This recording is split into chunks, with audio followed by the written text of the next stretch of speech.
Hello दोस्तों, कैसे हैं। आज एक नई वीडियो के साथ आपके सामने हाजिर हो रहा हूं आपके चैनल आयताटी सर्विसेज पर।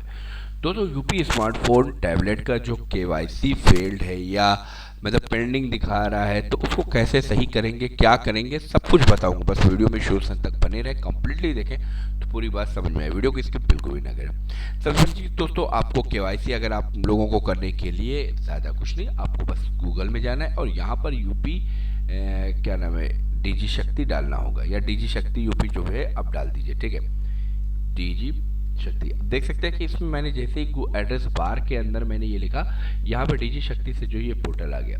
अब ये पोर्टल तो यहाँ पर आ गया, आप चाहे तो गूगल में भी लिख लीजिए, कुछ भी आप लिखेंगे आ जाएगा। आने के साथ ही यहाँ पे ये पूरा क्राइटेरिया बताया गया। अब यहाँ पे मेरी पहचान माध्यम से ई केवाईसी, तो इस केवाईसी पर हम इसको न्यू टैब लेते हैं और लेके मैंने यहाँ पर ओपन कर दिया। और ओपन करने के साथ ही यहाँ पर देख सकते हैं कि काफ़ी कुछ चीज़ें आ गई। फॉरगेट फ्लो चार्ट आ गया है और यहाँ पर प्रोसेस कंप्लीट करने का। तो यहाँ पर आपका सबसे पहली चीज़, आपका यूनिवर्सिटी कौन सी है, वो यूनिवर्सिटी आप यहाँ से चूज़ कर लीजिए। यूनिवर्सिटी जो भी आप चूज़ करेंगे वो यूनिवर्सिटी आपकी आ जाएगी। उसके बाद कॉलेज है, इनरोलमेंट नंबर है, फिर ये डालकर डन करेंगे।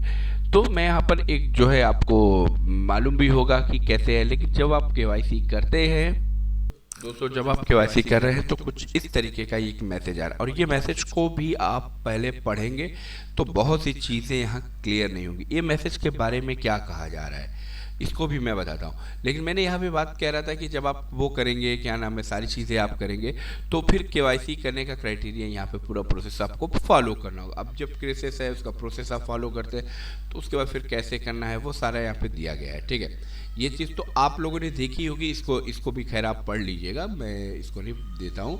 और दूसरा जो है यहाँ पर क्या नाम है दिया गया है प्रोसेस कंप्लीट, ये तो उसी के बारे में इंग्लिश में दिया गया है, आप इंग्लिश हिंदी है। लेकिन जैसे ही आप स्टार्टिंग में जाएंगे तो यहाँ पर मैनुअल जो है ये क्राइटेरिया पूरा बताया कि कैसे कैसे करना है। अब इसके साथ ही यहाँ पर फेल है या क्या है तो वो भी यहाँ पे बताया जा रहा है। अब इसके अंदर अगर सक्सेस है तो कुछ इस तरीके का देगा, और अगर सक्सेस नहीं हुआ तो आपके आधार का केस देगा, और अगर आपके आधार नहीं हुआ तो फिर ये मैसेज अब देना शुरू करेगा। तो इस मैसेज के बारे में मैं आपको बता दूं, इस मैसेज के बारे में क्या, इसके मैसेज के बारे में ये है कि आपके जो क्या नाम है, इस मैसेज के बारे में आपको मैं बता दूं। ठीक है दोस्तों, इस मैसेज में आपको करना क्या है, यहाँ पर मैं बताता चलूँ कि यहाँ पर जो भी आपको इस तरीके का अगर ये मैसेज आ रहा है, your data verification is under process by institution unit department, it is a month cycle. अब ये मंथली साइकिल की पॉइंट को बहुत ध्यान से आप समझिएगा, ये चीज़ है। ठीक है, यही चीज़ यहाँ पे के विभाग द्वारा मासिक चक्र। अब ये मासिक चक्र का क्या मतलब है, इस पॉइंट को आप समझिए तो मैं बता रहा हूँ। Till date data till accurate data by the department one of the process complete, यही है।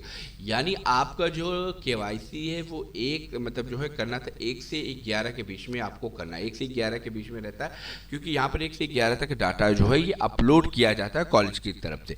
तो यहाँ पर अगर आप लोगों ने 1 से 11 के तारीख के बीच में भी मतलब जो है किया होगा तो वो सारी चीज़ें यहाँ पे शो कर रही होंगी, लेकिन उसके बाद यहाँ पर जो है ये डाटा हटा दिया गया।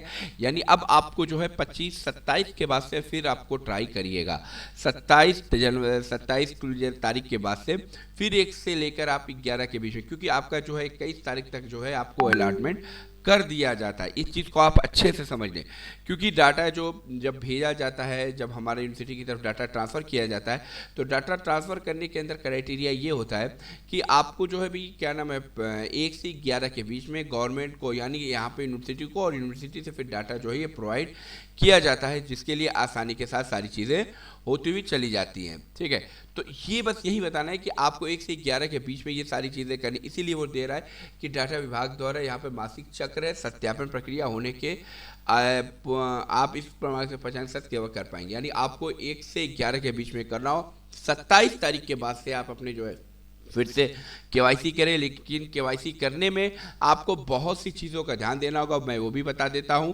ताकि आपको सारी चीज़ें क्लियर होती चली जाए दोस्तों, ताकि क्लियरिटी से आप काम कर सकें। जब आप केवाईसी करेंगे तो केवाईसी करने में आपको जो है यहाँ पर देख सकते हैं कि आपका आधार का डाटा और जो लिस्ट है वो आपका डाटा मिसमैच नहीं होना चाहिए।